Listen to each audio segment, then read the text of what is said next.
ini terus dijaga oleh Allah Subhanahu wa taala, terus ditambah dan ditambah oleh Allah Subhanahu wa taala. Amin ya rabbal alamin. Selawat dan salam tak lupa pula kita haturkan dan selalu kita sampaikan kepada kekasih kita, Nabi yang paling kita cintai, manusia yang selalu kita harapkan syafaatnya baik di dunia lebih-lebih di akhirat nanti, tidak lain adalah Nabi kita Muhammad sallallahu alaihi wasallam. Beliaulah, karena beliaulah kita mengenal budi pekerti yang baik, karena beliaulah kita mengenal Islam, mengenal halal dan haram, karena beliaulah kita dimudahkan oleh Allah untuk mendapatkan taubatnya, dan karena beliaulah Allah Subhanahu wa taala memanjakan kita dengan rahmat-rahmatnya. Maka kita sebagai umat Nabi Muhammad sudah sepantasnya kita selalu memperbanyak berselawat kepada Nabi kita Muhammad sallallahu alaihi wasallam. Semoga dengan selawat-selawat kita menjadi sebab kelak di padang mahsyar kita disambut oleh Nabi Muhammad.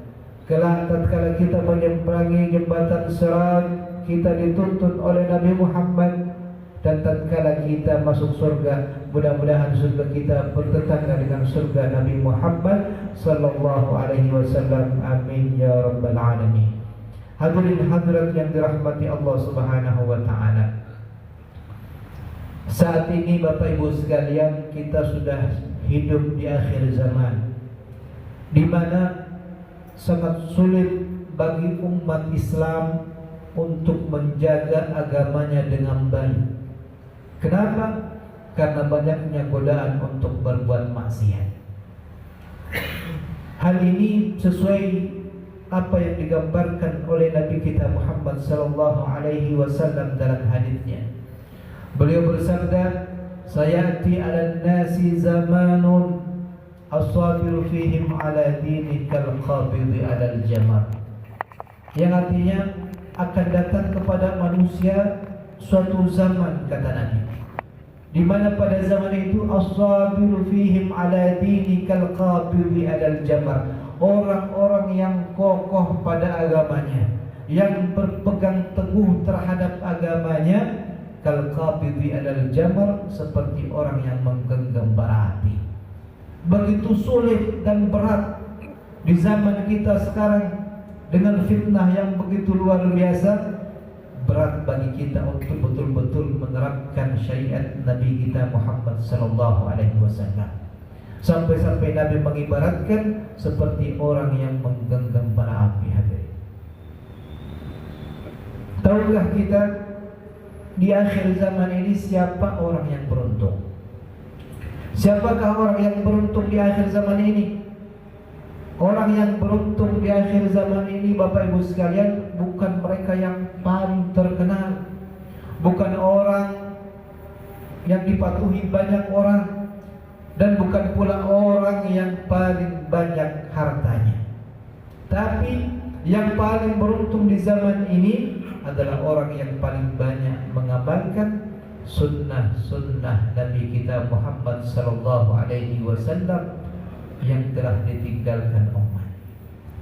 Sebagaimana Nabi kita Muhammad sallallahu alaihi wasallam bersabda, "Inna ad-dina bada'a ghariban wa yarji'u ghariban, fatuba lil ghuraba alladziina yuslihuna ma afsada an-nas min ba'di min sunnati." Yang artinya sesungguhnya agama muncul dalam keadaan asing. Wa sayarji'u ghariban, kelak di akhir zaman Islam akan kembali asing.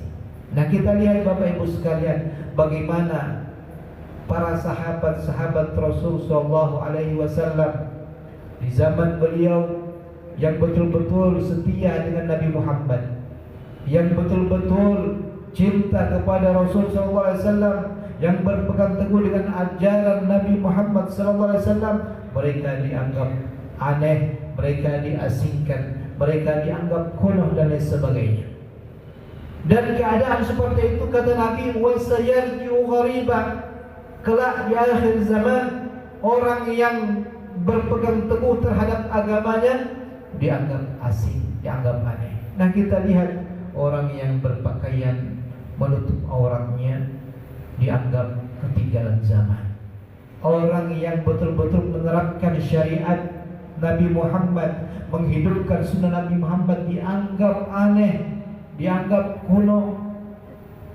Tapi jangan khawatir, kata Nabi, fatuba lil ghuraba, beruntunglah orang-orang yang dianggap asing tersebut, alladzina yuslihuna ma afsadan nas min ba'di min sunnati, yaitu orang-orang yang menghidupkan sunnahku yang telah ditinggal, dirusak oleh manusia. Maka jadilah orang asing hadirin di zaman ini, tetapi bukan dengan cara berpenampilan aneh atau berperilaku yang tidak baik. Jadilah asing dengan selalu menghidupkan sunnah Nabi kita Muhammad sallallahu alaihi wasallam. Ketika kebanyakan umat Islam malu berpakaian dengan pakaian cara Nabi Muhammad sallallahu alaihi wasallam, justru kita sebagai umatnya harus berbangga dengan pakaian Islami, bangga menutup aurat. Ketika anak perempuan kita keluar dari rumah, mereka menutup aurat. Ketika mereka bergaul dengan teman-temannya, mereka menjaga harga dirinya, menutup auratnya. Dan kebanyakan mereka mulai meninggalkan sunnah Nabi Muhammad SAW. Jadilah kita pelopor untuk mengenalkan sunnah tersebut kepada orang lain. Jangan kita merasa, jangan takut untuk tidak terkenal, jangan takut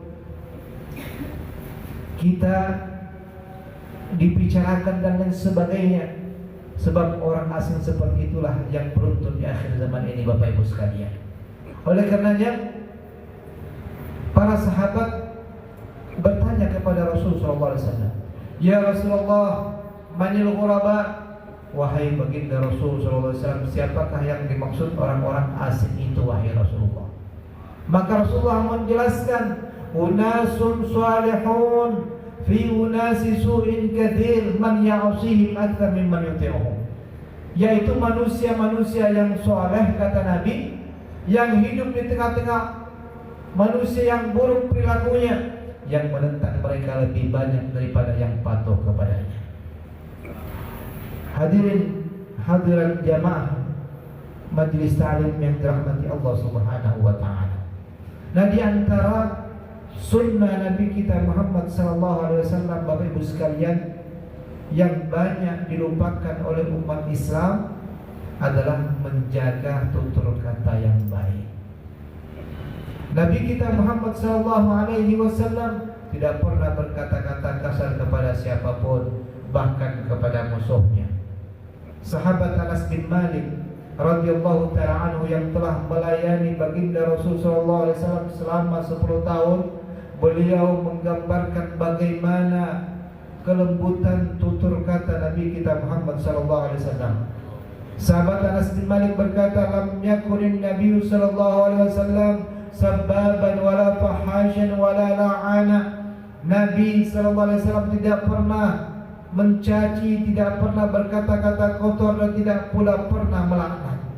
Ketika kaum musyrik, Bapak Ibu sekalian, melukai kening baginda Nabi Muhammad sallallahu alaihi wasallam sehingga darah menetes ke wajah beliau, salah seorang sahabat berkata kepada Nabi, ya Rasulullah, ud'ullah alaihim, wahai baginda Rasul, berdoalah kepada Allah untuk kehancuran mereka. Apakah Nabi mendoakan keburukan kaumnya? Apakah Rasulullah murka kepada mereka? Tetapi justru Rasulullah bersabda, innallaha ta'ala lam yab'athni ta'anan wala la'ana, walakin ba'athani da'iyatan wa rahmah. Allahumma hdi qaumi fa innahum la ya'lamun. Yang artinya sesungguhnya Allah Subhanahu wa taala tidak mengutusku sebagai orang yang suka mencaci, tidak pula sebagai orang yang suka melaknat, tetapi Allah Subhanahu wa taala mengutusku sebagai orang yang sebagai pendakwah dan sebagai penebar rahmat. Allahumma hdi qaumi fa innahum la ya'lamun. Ya Allah, berilah hidayah kepada kaumku karena sesungguhnya mereka tidak mengetahui. Perhatikan Bapak Ibu sekalian, bagaimana Nabi kita Muhammad SAW membalas keburukan kaumnya dengan doa kebaikan untuk mereka. Jika kepada kaum kafir saja beliau sangat menjaga perkataan dan doanya, maka bagaimana perlakuan beliau kepada sesama umat Islam? Pasti lebih lembut lagi. Inilah salah satu dari sunnah Nabi kita Muhammad SAW yang mulai pudar, hadirin. Nah, coba kita saksikan sekarang bagaimana diskusi yang banyak terjadi saat ini, baik di media sosial, di media massa, di televisi dan lain sebagainya. Sudah biasa Bapak Ibu kita menyaksikan dan mendengar, melihat ucapan-ucapan orang yang saling mencaci, ucapan-ucapan orang yang saling menghina, saling menuduh, saling meremehkan, saling menjatuhkan. Banyak lagi mereka-mereka yang berkomentar tentang ilmu tentang agama tanpa dasar ilmu. Yang lebih memprihatinkan, hal ini terjadi terhadap sesama umat Islam hanya karena perbedaan pendapat. Hati-hati dengan perbuatan yang semacam itu. Banyak bicara, banyak menghina dan meremehkan orang lain adalah perkara yang paling dibenci oleh Nabi kita Muhammad SAW. Baginda Rasulullah SAW bersabda, "Wa inna abghadakum ilayya wa abadakum minni fil akhirah masawikum akhlaqa al-fartarun al-mutafayhikun al-mutasyaddiqun," kata Nabi. Yang artinya, sesungguhnya orang yang paling aku benci di antara kalian dan paling jauh dariku kelak di akhirat adalah orang yang paling buruk akhlaknya, banyak bicara, sombong dan selalu merendahkan orang lain. Hati-hati Bapak Ibu sekalian, jangan sampai lisan kita banyak berzikir kepada Allah Subhanahu wa taala, banyak membaca Al-Qur'an, tetapi justru kita termasuk orang yang dibenci oleh Nabi kita Muhammad SAW hanya karena selalu merendahkan dan menghina orang lain. Oleh karenanya suatu ketika sahabat Abu Hurairah radhiyallahu taala anhu menceritakan bahwa ada seseorang datang kepada Rasul sallallahu alaihi wasallam berkata, "Ya Rasulullah, inna fulana yudhkar min kathrati salatiha wa siyamiha wa sadaqatiha ghaira annaha tu'dhi jiranaha bilisaniha qala hiya finnar." Artinya, wahai Rasulullah, ini ada seseorang wanita yang dikenal disebut sebagai ahlul ibadah. Dia punya banyak ibadahnya, banyak sholatnya, banyak puasanya, bahkan banyak sedekahnya. Tapi ada kekurangannya ya Rasul. Apa kekurangannya? Dia suka mengganggu tetangganya dengan lisannya. Dia suka menghina, meremehkan tetangganya dengan lisannya, dengan ucapan yang tidak baik, ucapan yang buruk, sehingga tetangganya merasa risau, merasa tidak betah dengannya. Maka apa jawaban Nabi kita Muhammad SAW, hadirin? Apakah yang tadinya banyak ibadahnya, banyak puasanya, banyak sholatnya, lantas Nabi mengatakan dia termasuk penduduk surga? Bahkan sebaliknya, Rasulullah bersabda, qala hiya finnar, dia berada dalam neraka. Oleh karena itu, setiap kata yang keluar dari lisan kita Bapak Ibu sekalian, benar atau dusta, baik atau buruk, sedikit atau banyak, semuanya akan dicatat oleh para malaikat dan akan dimintai pertanggungjawabannya kelak nanti di akhirat. Allah Subhanahu wa taala berfirman dalam Al-Qur'anul Karim, "Ma yalfadhu min qawlin illa ladaihi raqibun atid."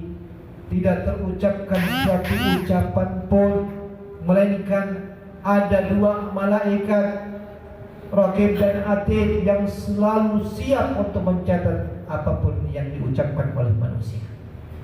Maka sudah sepantasnya kita Berhati-hati dalam menjaga lisan, Bapak Ibu sekalian. Lebih baik kita diam daripada mengucapkan sebuah kata dusta. Lebih baik kita diam daripada mengucapkan kata yang membuat Allah Subhanahu wa taala murka. Diam itu lebih selamat daripada berbicara tanpa ada perlunya. Rasulullah SAW bersabda, "Man shamata najah." Siapa yang diam maka ia akan selamat.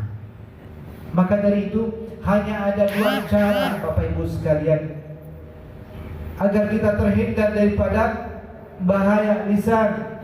Yang pertama, berbicara yang baik-baik saja, dan yang kedua diam. Oleh karenanya baginda Rasulullah SAW bersabda, "Man kana yu'minu billahi wal yawmil akhir falyakul khairan aw liyasmut." Barang siapa yang beriman kepada Allah dan beriman kepada hari kiamat, maka hendaklah ia mengucapkan suatu kebaikan atau diam. Hadirin hadirat yang dirahmati Allah Subhanahu wa taala.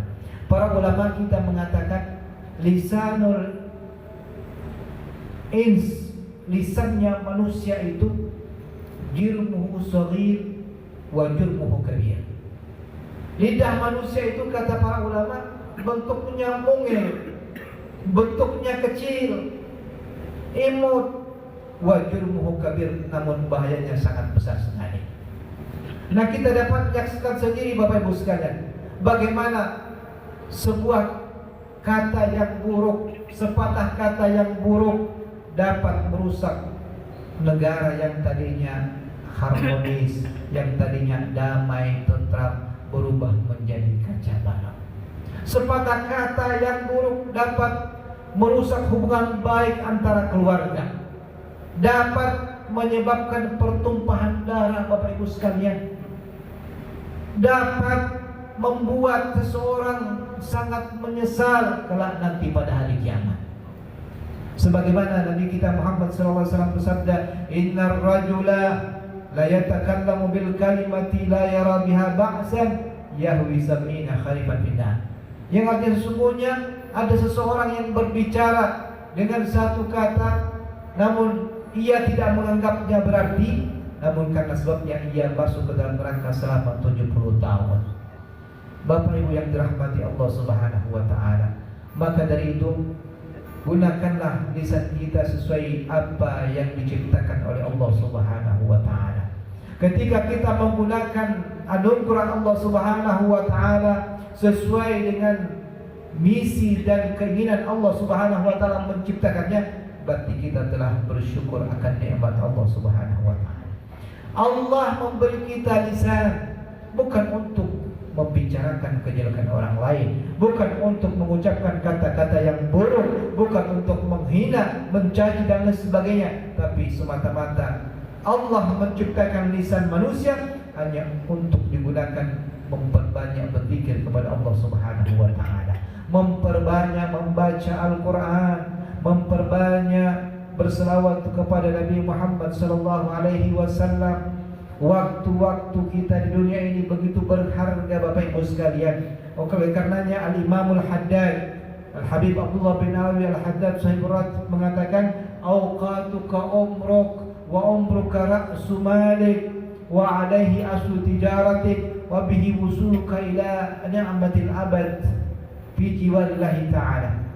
Yang artinya waktu-waktumu itu adalah umurmu, dan umurmu adalah modalmu, modal utama kita untuk menyampaikan kita kepada Allah Subhanahu wa taala, untuk mendapatkan kenikmatan abadi. Umur kita di dunia ini itulah modal besar kita Bapak Ibu sekalian, untuk menentukan tempat mana yang akan kita tempati kelak nanti di akhirat. Di saat inilah kita memilih, bukan nanti tatkala kita berada di alam barzakh kita ingin, aku mau masuk surga saja, aku tak mau masuk neraka. Bukan saat itu kita memilih, tapi di saat kita masih hidup di dunia, kesempatan kita untuk memilih tempat manakah yang akan kita tempati kelak nanti di akhirat. Kalau kita ingin termasuk ahlul jannah, termasuk penduduk surga, berarti kita harus melaksanakan perintah-perintah Allah Subhanahu wa taala, melaksanakan apa yang diperintahkan oleh Allah dan menjauh segala apapun yang dilarangnya. Tapi sebaliknya, kalau tak mau yang semacam itu, berarti dia memilih tempatnya neraka, Bapak Ibu sekalian. Maka gunakan waktu-waktu kita yang sisa ini hanya untuk ibadah kepada Allah Subhanahu wa taala. Kita umat Nabi Muhammad adalah umat yang paling pendek umurnya, paling lemah tubuhnya. Bahkan dikatakan oleh Rasulullah, umur ummati baina sittin wa sab'in. Umur umat itu antara 60 sampai 70 tahun. Pak, Bu, kalau kita sekarang sudah umur 50 atau 60 tahun, nah tinggal kita hitung saja. Kalau kira-kira umur saya 70 tahun, berarti saya tinggal 10 tahun lagi. Maka gunakan yang sisa ini untuk meraih kebaikan, untuk meraih pahala daripada Allah Subhanahu wa taala. Nah, yang muda-muda jangan merasa perjalanannya masih panjang, waktu hidupnya masih lama, jangan. Karena ajal tidak ada yang tahu. Nah, kita belajar kepada pohon kelapa, tidak selama yang kering jatuh, Pak. Terkadang yang diharap jatuh, tak jatuh. Yang diharap yang kering sudah tua, keriput, tak jatuh. Justru yang baru keluar, yang masih muda jatuh. Nah, begitulah kehidupan dunia. Tidak selamanya yang tua cepat jalan, tapi terkadang yang muda-muda yang duluan. Artinya apa? Artinya kita diperintahkan semua untuk selalu bersiap akan kematian. Tidak perlu kita takutkan, Bapak Ibu. Pasti kita dapat giliran. Mau tak mau, pasti kita dapat. Yang perlu kita takutkan, bekal apa yang kita nak kita bawa menghadap Allah Subhanahu wa taala. Kira-kira perjalanan yang jauh ini cukupkah bekal saya untuk menempuhnya? Nah, kalau kita ke Jakarta saja, mesti kita persiapkan bekal, mesti bawa duit yang banyak. Semakin banyak perbekalan kita, banyak duit yang kita bawa. Nah, kita tak bimbang. Mau tinggal di hotel bintang 5, bisa, duit banyak. Ya, mau tinggal di mana saja, bisa, duit banyak. Begitulah kalau orang banyak bawa bekal masuk alam barzah. Dia bawa sholat yang banyak, puasa yang banyak, bacaan Al-Quran yang banyak, sholat berjamaah banyak, taklimnya banyak. Mau tinggal apa saja, dia sudah bahagia. Yang masalah kalau tak bawa bekal yang banyak, bawa bekal pas-pasan, apalagi tak bawa sama sekali, naudzubillahi min dzalik. Maka yang dijumpainya bukan kenikmatan, justru sebaliknya, siksaan demi siksaan yang akan apa?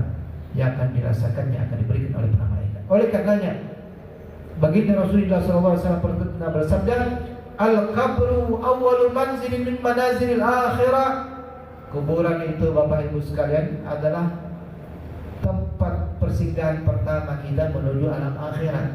Masuk dulu alam barzah. Nah, di situ yang menentukan, kata Nabi, fa'in najah minhu fama ba'dahu aisar minhu. Jika seseorang selamat di alam kuburnya, di alam barzahnya, dia mendapatkan kenikmatan kuburnya, Allah sambungkan dengan surganya, Allah jadikan taman-taman surga. Maka perjalanan berikutnya, kata Nabi, fama ba'dahu aisar minhu, lebih mudah, lebih gampang lagi berikutnya, lebih nikmat lagi sampai ujungnya masuk ke dalam surga. Tapi sebaliknya, kata Nabi, fa'illam yanju minhu, maka jika seseorang tidak selamat di alam kuburnya, dia mendapatkan siksa dari Allah. Kuburnya menjadi tempat ladang api neraka, temannya ditemani kalajengking, ular yang dan sebagainya. Maka kata Nabi, fama ba'dahu asyaddu minhu, maka perjalanan berikutnya lebih ganas lagi, lebih sakit lagi, lah sampai ujungnya di api neraka, wala'iyadu billah. Maka sebelum terlambat, Bapak Ibu sekalian, sebelum kita menghembuskan napas terakhir kita, maka mari kita perbanyak ibadah kita kepada Allah Subhanahu wa taala. Jangan gantungkan harapan kita kepada orang lain, jangan gantungkan harapan kita kepada anak, istri, suami kita. Belum tentu, Pak Bu, tatkala kita meninggal, anak kita doakan kita, belum tentu. Suami kita belum tentu, istri belum tentu. Maka sebelum kita menggantungkan harapan kepada mereka, gantungkan harapan kita sendiri dengan diri kita sendiri. Kita usaha untuk memperbanyak ibadah kita. Apa yang kita miliki di dunia ini gunakan untuk akhirat kita. Jika kita termasuk yang Allah karuniakan rezeki, Bapak Ibu, jangan apa? Jangan takut, jangan sungkan-sungkan, keluarkan sebagian rezeki kita untuk kemakmuran kita di akhirat nanti, untuk kebahagiaan kita, untuk keselamatan kita di akhirat. Sebelum terlambat, sebelum ajal datang menjemput kita. Karena jika ajal telah datang, Bapak Ibu sekalian, kita tak bisa berbuat apa-apa lagi. Sebagaimana Allah Subhanahu wa taala menggambarkan dalam Al-Qur'an